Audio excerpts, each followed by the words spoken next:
भारत में नागरिकता प्राप्त करने के नियम कौन बनाता है?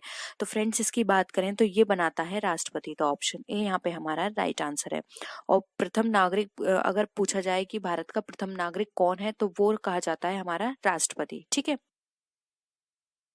नेक्स्ट आते हैं, बैंकों का बैंक किसे कहा जाता है? बहुत ही सिंपल है, बैंकों का बैंक कहा जाता है आरबीआई। क्यों कहा जाता है बैंकों का बैंक? सेंट्रल बैंक है, सेंट्रल बैंक हमारा कौन है? आरबीआई है, रिजर्व बैंक ऑफ इंडिया। ठीक है, क्योंकि सारे बैंक का कंट्रोल इसी के हाथ में होता है, इसलिए इसको बैंकों का बैंक भी कहा जाता है। Again very important and very simple question.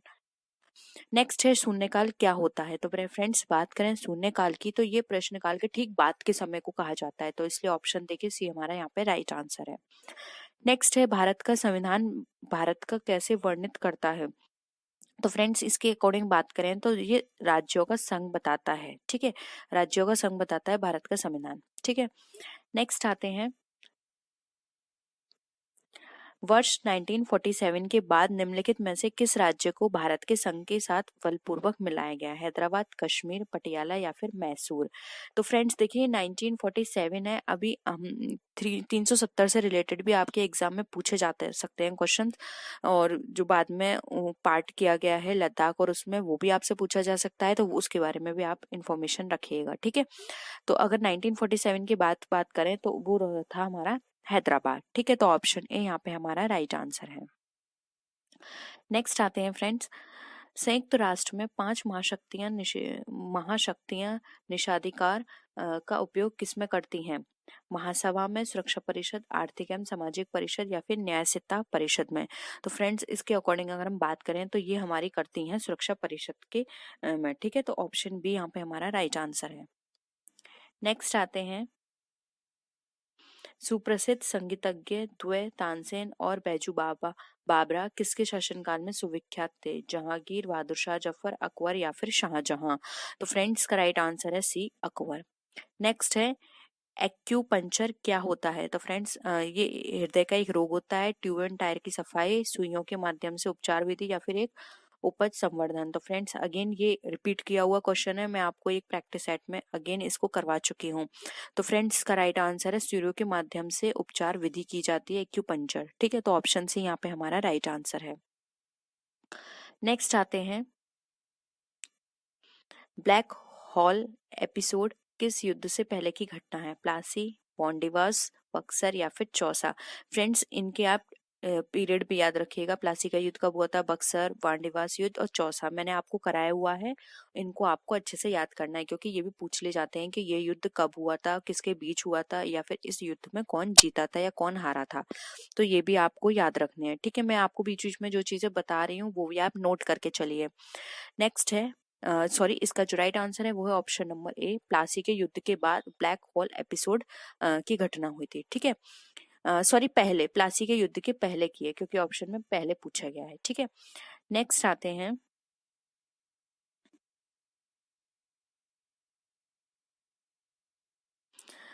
हाल ही में फॉर्च्यून इंडिया द्वारा जारी भारत की 500 कंपनी की वार्षिक सूची फॉर्च्यून इंडिया 500 के अनुसार वार्षिक राजस्व के मामले में कौन से देश की सबसे बड़ी कंपनी है?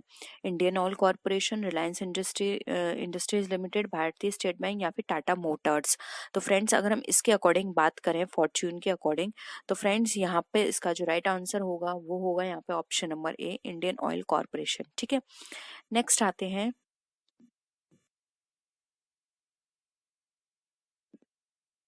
अब यहाँ पे हमसे पूछा गया है कि लाल फीताशाही का क्या अर्थ होता है? विलंब से, भ्रष्टाचार से, भतीजावाद से या फिर मनमानी से?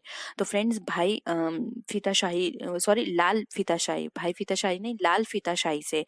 तो फ्रेंड्स इसके अकॉर्डिंग जो राइट आंसर होगा वो होगा विलंब से। लाल फीताशाही का मतलब होता है विलंब करना है, किसी भी चीज में देरी करना। नेक्स्ट है, अंतारा किस देश की न्यूज एजेंसी है? तो फ्रेंड्स अंतारा की बात करें तो ये इंडोनेशिया की न्यूज एजेंसी है। ठीक है, एनरॉन पावर परियोजना कहाँ स्थित है? तो फ्रेंड्स अगर इसके बारे में बात करें एनरॉन के अकॉर्डिंग तो ये दाबोल में स्थित है। ठीक है, तो ऑप्शन डी यहाँ पे हमारा राइट आंसर है। तो नीलांबर किस समास का उदाहरण है? तत्पुरुष समास, द्विगु समास, द्वंद्व समास या फिर बहुब्री समास? तो फ्रेंड्स नीलांबर, अभी मैंने आपको वहां पे बहुब्री समास का मीनिंग बताया था कि बहुब्री समास में क्या होता है, जो वर्ड होता है उसका मीनिंग कुछ और ही निकलता है। ठीक है, जैसे कि नीलांबर, नीला है अंबर जिसका, ठीक है, अलग मीनिंग निकल रहा है, कौन होता है वो? ठीक है, तो यहाँ पे अलग मीनिंग निकलना चाहिए उसका, तो यहाँ पे ऑप्शन डी हमारा राइट आंसर है, इसमें है बहुब्री समास। नेक्स्ट है, यह किताब रमेश को दे दो, इस वाक्य में प्रयुक्त कारक विभक्ति क्या है? तो फ्रेंड्स देखिए, को आ रहा है, कर्ता ने कर्म को करण से, ठीक है, कर्म को, ठीक है, तो ऑप्शन देखिए, संप्रदान, अधिकरण, करण और कर्म, कर्ता ने कर्म को करण से, ठीक है, तो यहाँ पे हमारा अगर हम देखें तो राइट आंसर होगा यहाँ पे ऑप्शन नंबर डी, कर्म को, कर्ता ने कर्म को। ठीक है, तो आप इनको पूरा 8 को याद कर लीजिएगा। अगेन इस पर भी हमने 20 डेज सीरीज के अंदर डिस्कस किया हुआ है। तो फ्रेंड्स अगर आप हमारी 20 डेज सीरीज देख लेते हैं तो फ्रेंड्स इसमें आपका मोस्टली जो कॉन्सेप्ट है क्लियर हो जाएंगे, क्योंकि जो बहुत ही रिलेवेंट टॉपिक हैं जिससे आपके एग्जाम में एमसीक्यूज बनते हैं वो सारे टॉपिक्स हमने वहाँ पे कवर किए हुए हैं। तो प्लीज एक बार जाके उनको जरूर देख लीजिएगा अपने एग्जाम से पहले, आपके लिए बहुत ही बेनिफिट साबित होंगे वो। ठीक है, नेक्स्ट है, निम्न में से किस शब्द में अयदि संधि है? यद्यपि, अन्वेषण, नायक या फिर सदैव? तो फ्रेंड्स यहाँ पर अगर हम देखें तो राइट आंसर होगा ऑप्शन ए, नायक। ठीक है, जहाँ पे नायक, गायक इस तरह की साउंड आती है वहां पे अयादि संधि होती है। और वैसे मैंने इसके रूल भी बता रखे हैं कि आप किस तरह से पहचान सकते हैं। तो अगेन मैं आपसे वही कहूंगी, 20 डे सीरीज देख लीजिए। नेक्स्ट आते हैं, मोहन उठकर बाहर जाओ फूल ले आओ, इस वाक्य में बाहर किस प्रकार का शब्द है? संज्ञा है, विशेषण है, अव्यय या फिर क्रिया विशेषण है? तो फ्रेंड्स यहाँ पर बाहर जो शब्द यूज किया गया है वो बताता है हमारा अव्यय को, तो ऑप्शन सी राइट आंसर है। नेक्स्ट है, यह आम मीठा है, इस वाक्य में मीठा कौन सा विशेषण है? विशेष्य, सार्वनामिक, विधेय विशेषण या फिर प्रविशेषण? तो फ्रेंड्स यहाँ पे ऑप्शन सी जो है राइट आंसर होगा, विधेय विशेषण।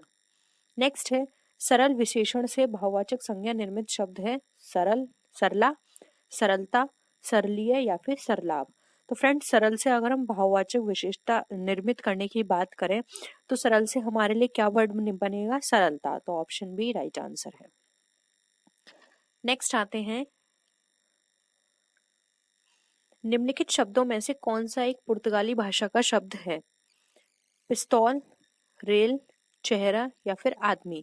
तो फ्रेंड्स यहाँ पे राइट आंसर है हमारा ऑप्शन नंबर ए, जो कि है पिस्तौल। ठीक है, ये हमारा पुर्तगाली भाषा का शब्द है। नेक्स्ट आते हैं,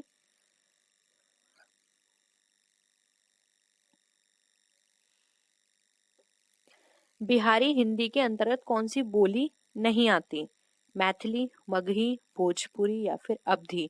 तो फ्रेंड्स इसके ऊपर ही मैंने बताया हुआ है बिहारी हिंदी के अंदर कौन कौन सी बोली आती हैं, तो अगर आपको वो पता है तो आपको ये पता इजिली पड़ जाएगा कि कौन सी नहीं आती है। ऑप्शंस में आए तो फ्रेंड्स ऑप्शन के अकॉर्डिंग यहाँ पर अवधि जो है राइट आंसर होगा। नेक्स्ट है, मुट्ठी गर्म करना मुहावरे का अर्थ है? आग तापना, घूस देना, मुक्का लगाना या फिर धाक जमाना? तो फ्रेंड्स यहाँ पे मुट्ठी गर्म करने की बात करें तो यहाँ पे ऑप्शन बी राइट आंसर होगा, घूस देना। नेक्स्ट आते हैं, तुम आ जाते एक बार, कितनी करुणा कितने संदेश, पथ में बिछ जाते बन पराग, इस वाक्य में कौन सा रस सृजित होता है? श्रृंगार रस, वीर रस, अद्भुत रस या फिर विभत्स रस? तो फ्रेंड्स यहाँ पर जो रस प्रयुक्त हो रहा है वो है श्रृंगार रस, तो ऑप्शन ए राइट आंसर है। नेक्स्ट है, उच्चतम में किस प्रकार का प्रत्यय है? तो पढ़ के देख लीजिए, तर है ऑप्शन, तम है, दार है या ईया है? उच्चतम, ठीक है, तो यहाँ पे आप इजिली समझ गए होंगे, तम आ रहा है तो यहाँ पे क्या यूज किया जा रहा है? तम में आ रहा है, यहाँ पे option number B right answer है। नेक्स्ट आते हैं, करने की इच्छा के लिए एक शब्द क्या होगा? मुमूर्षा, बुभुक्षा, जिगीषा या फिर चिकीर्षा? तो फ्रेंड्स राइट आंसर यहाँ पे हम बात करें तो राइट आंसर होगा ऑप्शन नंबर डी, चिकीर्षा। नेक्स्ट आते हैं, अब यहाँ पे हमें विपरीतार्थक शब्द दे रखे हैं जिनको हमें सही उत्तर बताना है। अवनी, अवनी का क्या होता है? अंबर, तारे, समुद्र या फिर पर्वत? तो फ्रेंड्स अवनी का राइट आंसर होगा अंबर। नेक्स्ट है, अंतर्द्वंद, बहिर्द्वंद, द्वंद्वहीनता, अद्वंद या फिर द्वंद? तो फ्रेंड्स इजिली बता लगा सकते हैं, अंत का मतलब क्या होता है? बही, तो यहाँ पे वही द्वंद होगा, ऑप्शन ए राइट आंसर है। नेक्स्ट हमें चंद्रमा का पर्यायवाची शब्द नहीं है ये बताना है। निम्नलिखित में से कौन सा चंद्रमा का पर्यायवाची शब्द नहीं है? कलाधर, रजनीश, मयंक या विहग। तो फ्रेंड्स यहाँ पे ऑप्शन डी राइट आंसर होगा, विहग चंद्रमा का पर्यायवाची शब्द नहीं है। नेक्स्ट आते हैं, अब फ्रेंड्स यहाँ देखिए लोकनायक में कौन सा समास है? तत्पुरुष, द्विगु, द्वंद्व या फिर अव्ययी भाव। तो फ्रेंड्स यहाँ पे राइट आंसर होगा ऑप्शन नंबर ए, तत्पुरुष समास। नेक्स्ट है, निम्नलिखित में से कौन सा शब्द हमेशा बहुवचन में प्रयुक्त होता है? हस्ताक्षर, समाचार पत्र, चिड़िया या तिजोरी। तो फ्रेंड्स यहाँ पे राइट आंसर होगा हमारा ऑप्शन नंबर ए, हस्ताक्षर। नेक्स्ट आते हैं फ्रेंड्स, नमस्कार में निम्न में से कौन सी संधि है? विसर्ग संधि, व्यंजन संधि, यण स्वर संधि या फिर दीर्घ स्वर संधि। तो फ्रेंड नमस्कार के अंदर संधि प्रयुक्त की गई है विसर्ग संधि। फ्रेंड्स विसर्ग संधि की भी मैंने आपको ट्रिक बता रखी है, अगेन वही 20 डे सीरीज देख लीजिएगा। तुम अपना हिसाब थोड़ा थोड़ा कर चुकता कर लो, इस वाक्य में कौन सा क्रिया विशेषण है? संयुक्त क्रिया विशेषण, रीतिवाचक क्रिया विशेषण, परिमाणवाचक क्रिया विशेषण या फिर स्थानीय क्रियावाचक विशेषण। तो फ्रेंड्स यहाँ पर अगर हम बात करें राइट आंसर की, तो राइट आंसर होगा ऑप्शन नंबर सी, परिमाणवाचक विशेषण, क्योंकि थोड़ा थोड़ा की बात कर रहे हैं तो परिमाणवाचक है। ठीक है, नेक्स्ट आते हैं, आप आजकल कहाँ हैं, इस वाक्य में आप कौन सा सर्वनाम है? निजवाचक, प्रश्नवाचक, पुरुषवाचक या फिर संबंधवाचक। तो आपका यहाँ पे बात की जा रही है निजवाचक से, तो ऑप्शन ए राइट आंसर है। नेक्स्ट है, विजयदशमी कौन सी संज्ञा है? भाववाचक, जातिवाचक, समूहवाचक या फिर व्यक्तिवाचक। तो फ्रेंड विजयदशमी में व्यक्तिवाचक संज्ञा प्रयुक्त हो रही है, तो ऑप्शन डी राइट आंसर है। नेक्स्ट है, धरित्री का तद्भव रूप क्या होगा? धरती, भूमि, धरा या फिर धर। तो फ्रेंड धरित्री का अगर हम यहाँ पर बात करें तद्भव रूप की, तो इसका तद्भव रूप होगा ऑप्शन ए, धरती। ठीक है, नेक्स्ट आते हैं, आज की वीडियो के लास्ट क्वेश्चंस होंगे। हिंदी भाषा के कितने राज्यों की राजकीय भाषा है? 9, 10, 13 या फिर 15। तो फ्रेंड्स यहाँ पर अगर राइट आंसर की बात करें तो राइट आंसर होगा ऑप्शन नंबर बी, 10। नेक्स्ट है, भाषा के प्रमुख अवयव हैं वर्ण, शब्द, पद या वाक्य। वर्ण, शब्द, अनुच्छेद, वाक्य, शब्द, वाक्य, वर्ण, विचार या फिर वर्ण, शब्द, वाक्य, भाषण।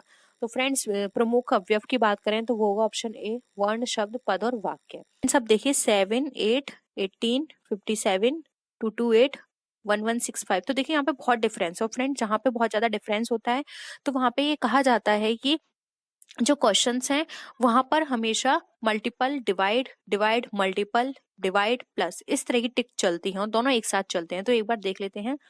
7 में फ्रेंड्स अगर हम 1 का मल्टीप्लाई करेंगे तो 7 आया, उसमें अगेन प्लस किया तो कितना आ गया? 8। उसी तरह से 8 में अगर हम मल्टीप्लाई करें 2 का तो कितना निकल कर आएगा? 16, प्लस 2 किया कितना हो गया? 18। तो देखिए 18 आ गया। अब उसी तरह से 18 में मल्टीप्लाई करते हैं 3 का तो कितना आ गया? 54। अब यहाँ पे प्लस किया 3 तो कितना आना चाहिए? 57 आना चाहिए। तो देखिए 57 आ गया। अब उसके अकॉर्डिंग 57 में मल्टीप्लाई करो आप 4 का तो कितना आएगा यहाँ पे? 228। अब 228 में अगेन 4 प्लस करेंगे तो कितना आना चाहिए? 232। जबकि देखिए 228 है और यहाँ पे हमें रॉन्ग बताना है, ये ऊपर लिखा हुआ है ना रॉन्ग नंबर, तो हमें रॉन्ग सीरीज बतानी थी कि रॉन्ग नंबर क्या है। तो फ्रेंड्स यहाँ पे आना चाहिए था 232, जबकि इन्होंने 228 दिया, यानी कि +4 नहीं किया है, तो इसलिए रॉन्ग जो है वो हमारा 228 है। आई होप ये आपको क्लियर होगा। नेक्स्ट आते हैं फ्रेंड्स, अब है हमारा 57 क्वेश्चन 4, 4, 5। तो 4, 4, 5 में सब्ट्रैक्ट करिए 3 तो कितना निकल कर आएगा फ्रेंड्स? अगर हम सब्ट्रैक्ट करेंगे तो हमारा निकल कर आएगा 4, 4, 2। अब देखिए फ्रेंड्स इस 4, 4, 2 को डिवाइड करेंगे 2 से तो कितना निकल कर आएगा? 2, 2, 1। तो देखिए 2, 2, 1 निकल कर आ गया। अब फ्रेंड्स क्या करेंगे, इस 2, 2, 1 को सब्ट्रैक्ट करेंगे 3 से तो हमारा यहाँ पे कितना निकल कर आएगा? 218 218 निकल कर आया। अब इसको डिवाइड करेंगे 2 से तो कितना निकल कर आएगा? 109। ठीक है, अब इस 109 को आप क्या करेंगे? इस 109 को अगेन आप माइनस करेंगे 3 तो कितना निकल कर आएगा? 106। ठीक है, अब इस 106 में क्या करेंगे? इसको डिवाइड करेंगे 2 से तो कितना होना चाहिए? 53।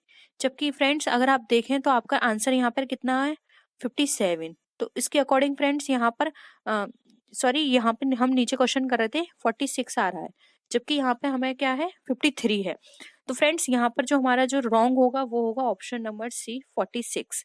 46 नहीं, यहाँ पर आना चाहिए हमारा 53, क्योंकि 109 को अगर डिवाइड करके 3 से माइनस करके 3 से डिवाइड अगर 2 से करेंगे तो 53 ही आना चाहिए, जबकि 46 है, तो रॉन्ग है हमारा 46। इसके अलावा अब नेक्स्ट आते हैं 190, 166, 145, 128। तो फ्रेंड्स यहाँ पर अगर हम देखें कौन सी सीरीज चल रही है, तो फ्रेंड्स सबसे पहले देखिए आप, ये यहाँ पर 190 जो है, ठीक है 190, इसमें आपको क्या करना है, इसमें आपको सब्ट्रैक्ट करना है 24। 24 सब्ट्रैक्ट करेंगे तो यहाँ पर कितना निकल कर आएगा फ्रेंड्स, 166। अब इस 166 में सब्ट्रैक्ट करिए 21 को, तो कितना निकल कर आएगा यहाँ पे 145। अब इस 145 में आप सब्ट्रैक्ट कीजिए 18, यानी कि देखिए यहाँ भी आपका 3 बैक जा रहा है, 24 है, 21 है, 18 है, 18 के बाद क्या आएगा 15, 15 के बाद 12, 12 के बाद 9, ठीक है। अब 145 में आप 8 माइनस करेंगे तो यहाँ पर फ्रेंड्स कितना निकल कर आएगा, यहाँ पर अगर हम देखें 5, यहाँ पर आपका निकल कर आएगा 8। 15 में से अगर हम 8 यहाँ पर माइनस करते हैं, यहाँ पर आपका निकल कर आएगा 7, ठीक है। अब यहाँ पर देखें 4 में से यहाँ पर देखें तो यहाँ पर हमारा निकल कर आएगा 2 और यहाँ पर होगा 1। तो देखिए फ्रेंड्स 127 यहाँ पर होना चाहिए था, जबकि यहाँ पर जो आपको आंसर गिवन है इसके अकॉर्डिंग तो देखें तो वो तो हम यहाँ पर दे रखा है 128, जबकि आपका आना क्या चाहिए 127। तो इसके अकॉर्डिंग तो ये गलत हो गया, क्योंकि यहाँ पर हमें रॉन्ग आंसर देखना है। तो फ्रेंड्स यहाँ पर अगर हम देखें तो देखिए यहाँ पर हमारा जो रॉन्ग होगा वो होगा ऑप्शन नंबर डी, क्योंकि देखिए जब हम 145 में 18 को माइनस करेंगे तो यहाँ पर हमारा निकल कर आना चाहिए था 128, जबकि 127 आ रहा है, और इसके अकॉर्डिंग हमें यही चेक करना है। तो इसके अकॉर्डिंग हमारा राइट आंसर होगा 127। नेक्स्ट आते हैं, अब इस क्वेश्चन में देखिए 1, 3, 10, 21, 64, 129, 356।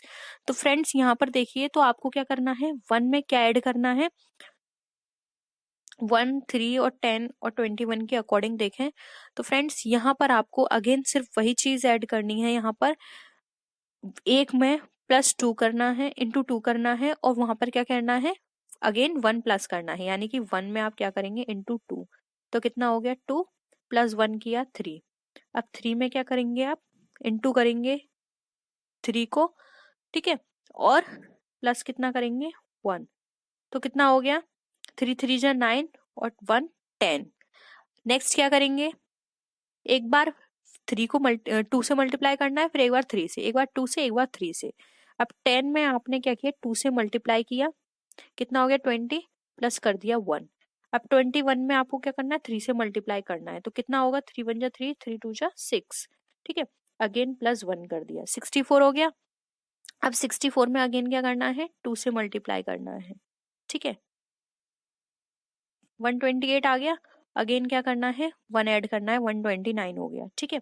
अब 129 में अगेन आपको क्या करना है 3 से मल्टीप्लाई करना है, ठीक है, कितना हो गया 387 हो गया, तो यहाँ पे 387 आना चाहिए, जबकि यहाँ पर आपको कितना दे रखा है 356। तो इसके अकॉर्डिंग जो यहाँ पर आपका आंसर होना चाहिए वो तो यहाँ पर होना चाहिए था 387, जबकि यहाँ पर जो आपको आंसर गिवन है वो गिवन है 356 का, तो ये रॉन्ग है, तो इसके अकॉर्डिंग आपका ऑप्शन डी राइट आंसर होगा। नेक्स्ट आते हैं फ्रेंड्स, इस क्वेश्चन में हमें यहाँ पे क्या दिया हुआ है, इसमें हमें first, third and fifth in term को मल्टीप्लाई करना है, बाकी टर्म को नहीं करना। तो यहाँ पे फर्स्ट टर्म को करना है, फिर यहाँ पे हमें थर्ड टर्म को करना है, उसके बाद फिफ्थ टर्म को करना है। तो फ्रेंड्स अगर हम फर्स्ट टर्म में यहाँ पे बात करें तो 6 में हमें 2 मल्टीप्लाई करेंगे तो कितना हो गया 12। उसके बाद अगर हम 48 में मल्टीप्लाई करेंगे 2 का, तो यहाँ पर हमारा कितना निकल के आना चाहिए, यहाँ पर हमारा निकल कर आना चाहिए 96। तो 96 फ्रेंड्स अगर हम यहाँ देखें तो यहाँ पे तो 100 गिवन है, तो इसलिए यहाँ पे हमारा ऑप्शन सी जो है राइट आंसर हो जाएगा। एक बार क्रॉस चेक कर लेते हैं, तो अगर हम 384 को मल्टीप्लाई करेंगे 2 से, तो देखिए हमारा राइट आंसर निकल कर आ रहा है 768, ठीक है। तो इस तरह से आप क्रॉस चेक भी कर सकते हैं। अगर आपको लगता है कि ये वाला कॉन्सेप्ट नहीं हो सकता तो आप क्रॉस चेक कर सकते हैं। तो इसलिए यहाँ पे यही कॉन्सेप्ट लगेगा। आपको कोई और कॉन्सेप्ट लगता है तो जरूर बताइएगा। Out of 4 points which is not an economic activity, यानी कि इन 4 पॉइंट में से आपको ये बताना है कौन सी इकोनॉमिक एक्टिविटी नहीं है। हिंदी वाले क्वेश्चंस यहाँ पर है। 4 बिंदुओं में से एक आर्थिक गतिविधि नहीं है, ये बतानी है। ठीक है, तो फ्रेंड्स आपको ये पता होगा इकोनॉमिक एक्टिविटी क्या होती है और नॉन इकोनॉमिक एक्टिविटी क्या होती है। देखिए, इकोनॉमिक एक्टिविटी वो एक्टिविटी होती है जिसके अंदर मॉनेटरी एस्पेक्ट को कवर किया जाता है, और नॉन इकोनॉमिक एक्टिविटी वो होती है जिसके अंदर मॉनेटरी एस्पेक्ट यानी कि मनी जिसमें इंक्लूड नहीं होती है, यानी कि जो भी ट्रांजेक्शन है वो मनी से बात मनी के बारे में उसमें बात नहीं की जाएगी। ठीक है, तो देखिए ऑप्शंस प्रोडक्शन है, सोशल सर्विस है, professional and trading and goods है। तो आप इजीली बता सकते हैं। देखिए, प्रोडक्शन में भी मनी की बात होगी, ठीक है, प्रोफेशनल में भी मनी की बात होगी, क्योंकि कोई भी अपनी प्रोफेशनल सर्विस देगा तो वहां पर वो उसके बदले में क्या लेगा, आपसे मनी लेगा। ट्रेडिंग इन गुड्स, जब हम गुड्स में ट्रेड करेंगे तब भी हमारे यहाँ पे मनी की बात की जाएगी। अब क्या बचा हमारा सोशल सर्विस। तो फ्रेंड्स नाम से ही है कि यहाँ पे सर्विस की जा रही है, तो यहाँ पे मनी की बात नहीं है, इसलिए यहाँ पे नॉट बात की गई है, नॉट इकोनॉमिक एक्टिविटी, इसलिए ऑप्शन बी यहाँ पे हमारा राइट आंसर हो जाएगा। बहुत सिंपल था। आई होप सबका यहाँ पे आंसर क्लियर होगा। नेक्स्ट है which option is not a business activity. अब आपको बताना है इसमें से कौन सा ऑप्शन जो है वो बिजनेस एक्टिविटी का नहीं है। ऑप्शन है production of goods, transportation, exchange of goods, या फिर work in a factory for wages. तो देखिए यहाँ पे बिजनेस एक्टिविटी की बात करें तो प्रोडक्शन ये हमारा क्या है, बिजनेस एक्टिविटी है, ट्रांसपोर्टेशन बिजनेस एक्टिविटी है, exchange of goods business activity है। अब यहाँ पे कौन सी बिजनेस एक्टिविटी नहीं है, तो वो है ये work in a factory for wages. ठीक है, ये बिजनेस एक्टिविटी नहीं है, इसलिए ऑप्शन डी यहाँ पे हमारा राइट आंसर हो जाएगा। ठीक है, नेक्स्ट आते हैं विच of the following is the characteristic of a business. अब इसमें से कौन सी बिजनेस की करेक्टरिस्टिक है आपको ये बताने हैं। प्रोडक्शन, एक्सचेंज ऑफ और सेल, रिस्क एलिमेंट, और ऑल ऑफ दी अबव। तो फ्रेंड्स आपने करेक्टरिस्टिक अगर बिजनेस की पढ़ी है या फिर आपको मीनिंग में बताया तो आप इजिली बता सकते हैं।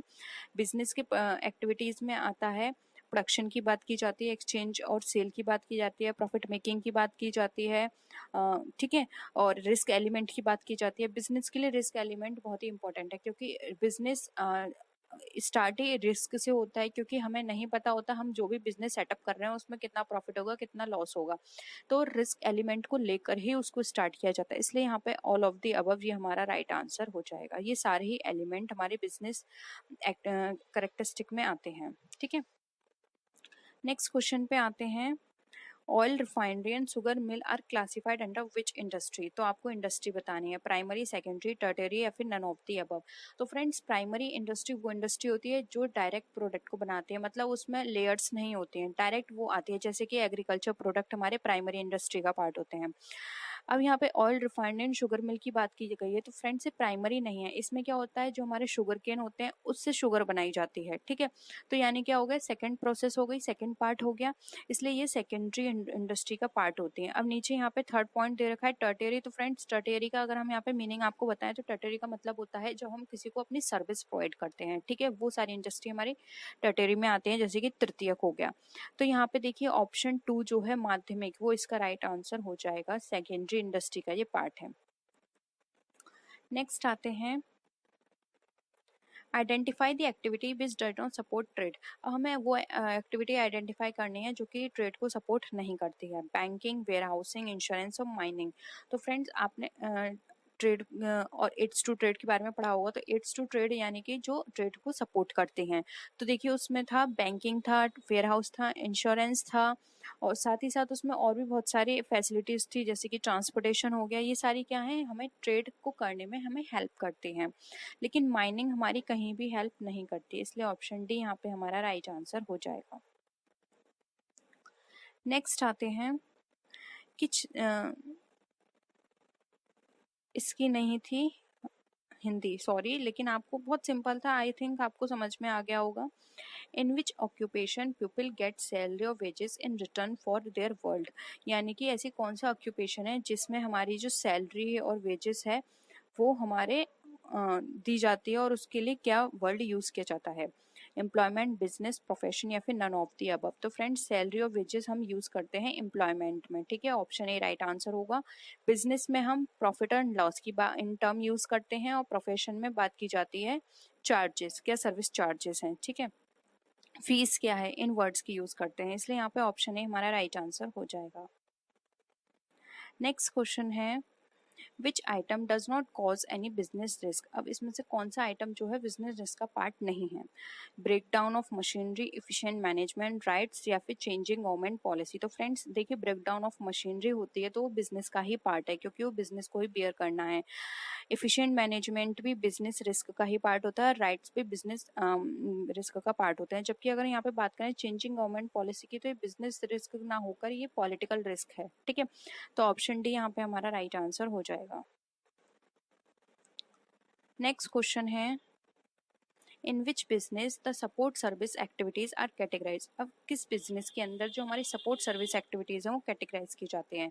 Commercial industries, primary industries, secondary industries या फिर टर्टियरी। तो फ्रेंड्स अभी मैंने आपको ऊपर समझाया था, तो आप इजीली इसको बता सकते हैं। जो हमारी सपोर्ट सर्विसेज होती हैं वो हमारी किसका पार्ट होती हैं।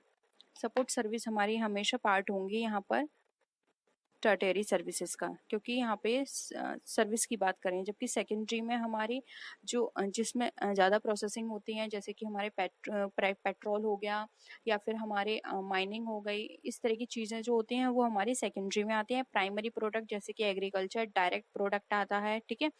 और कॉमर्शियल इंडस्ट्रीज हमारी वो इंडस्ट्रीज होती हैं जिसमें हम कॉमर्शियल प्रोडक्ट की डिलीवरी करते हैं या फिर उनका ट्रांजेक्शन्स करते हैं, इसलिए यहाँ पे ऑप्शन डी हमारा राइट आंसर हो जाएगा। नेक्स्ट क्वेश्चन आता है in business why it is essential to make a profit. अब बिजनेस में बिजनेस प्रॉफिट बनाना क्यों जरूरी होता है। It provides a return to investor, या फिर it provides funds for future extension, it increase the reputation of a company, या फिर ऑल ऑफ द अबव। तो फ्रेंड्स प्रॉफिट हम इसलिए भी अर्न करते हैं या फिर कमाते हैं बिजनेस के अंदर कि ये इन्वेस्टर को रिटर्न देने में हमारी हेल्प करता है, क्योंकि उसी से इन्वेस्टर को रिटर्न दिया जाता है। सेकेंड ऑप्शन है provide funds for future extension. अगर हमें अपने बिजनेस को एक्सपेंड करना है, कहीं और ब्रांच ओपन करनी है, कोई बिजनेस में हमें प्लांट लगाना है, ये सब एक्सटेंशन के लिए भी हमें प्रॉफिट की जरूरत होती है, क्योंकि अगर हमारे पास इनफ प्रॉफिट नहीं होगा तो अपने बिजनेस में हम इन्वेस्ट कहाँ से करेंगे, फिर हमें फर्दर लोन लेना पड़ेगा, वो भी हमारे लिए एक रिस्क का पार्ट हो जाएगा। थर्ड है it increase the reputation of a company. ये कंपनी की ऑफ कोर्स अगर किसी कंपनी का प्रॉफिट जो है वो इंक्रीज हो रहा है डे बाय डे, या फिर हम ईयर बाय ईयर कहें वो इंक्रीज हो रहा है, तो ये रेपुटेशन इंक्रीज करेगा। उससे ये होगा इन्वेस्टर के माइंड में कि हाँ इस कंपनी का प्रॉफिट बहुत अच्छा जाता है, हमें इसमें इन्वेस्ट करना चाहिए, इसलिए यहाँ पे ऑप्शन डी राइट आंसर हो जाएगा। नेक्स्ट है which of the following is a false statement. अब इसमें से कौन सा फॉल्स स्टेटमेंट है हमें ये बताना है। The scope of commerce is narrow than business, commerce includes trade and auxiliary to trade. Third है foreign trade is purchase and sale by the traders of the same country, and fourth है trader serve as a link between producers and consumers. तो यहाँ पे याद रखिए false की बात की गई है, तो देखिए फॉल्स यहाँ पर होगा ऑप्शन नंबर सी, क्योंकि यहाँ पे बात करें foreign trade is purchase and sales by the traders of the same country, जबकि ऐसी बात नहीं है, ये सेम कंट्री में ट्रेड इसका नहीं किया जाता है, इसलिए यहाँ पर ऑप्शन सी हमारा फॉल्स स्टेटमेंट है। नेक्स्ट है which of the following is not a management function.